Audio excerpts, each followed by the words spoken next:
Hello guys, ഈ book കൊണ്ടുവന്നപ്പോഴേ മനസ്സിലായല്ലോ എന്തായാലും ഇവളിന്ന് എന്തോ ഒരു ജേർണലിംഗ് ചെയ്യാൻ പോവുകയാണെന്ന്. പക്ഷേ ഇന്ന് എന്തോ ഒരു ജേർണലിംഗ് ഒന്നുമില്ല, ഇന്ന് കുറച്ചുകൂടി ഒരു വെറൈറ്റി ആയിട്ടുള്ള ജേർണലിംഗ് ആണ്. പണ്ട് നമ്മൾ ബോട്ടണിയിലൊക്കെ ഇതേപോലത്തെ ചെയ്തിട്ടുണ്ട്. അപ്പം നമുക്ക് ആ മെമ്മറിക്ക് വേണ്ടിയിട്ട് ബോട്ടണി ജേർണലിംഗ് എന്ന് ഇതിന് പേരിടാം. ഇത് ചെയ്യാൻ പ്രിന്റ് എടുക്കാനോ സ്റ്റിക്കേഴ്സിൻ്റെ ഒരു ആവശ്യമില്ല.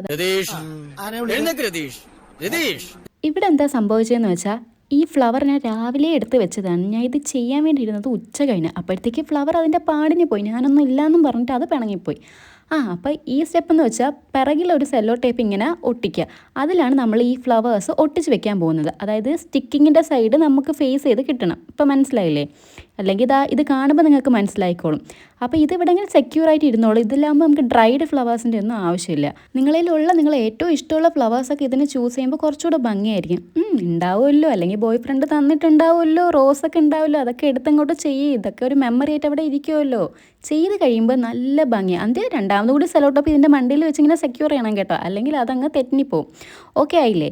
ഇപ്പം നല്ല സെക്യൂറായിട്ട് കിട്ടില്ലേ? ഇത് വെച്ച് തന്നെ നമുക്കൊരു ബുക്ക് മാർക്കും സെറ്റാക്കി എടുക്കാം. മനസ്സിലല്ലേ? നിങ്ങൾ കണ്ടിട്ടൊക്കെ ഉണ്ടാവും. ഞാനല്ലെങ്കിൽ ലേറ്റായിട്ടല്ലേ എത്തുള്ളൂ ഇവിടേക്കാ. അപ്പോൾ ഇതോടുകൂടി മിക്കവാറും ട്രെൻഡ് അവസാനിക്കാനും പോകുന്നുണ്ട്. വീഡിയോ ഇഷ്ടമായി ലൈക്ക് ആക്കാനും സബ്സ്ക്രൈബ് ആക്കാനും മറക്കല്ലേ. ഇതാണ് ഞാൻ ചെയ്ത ഫൈനൽ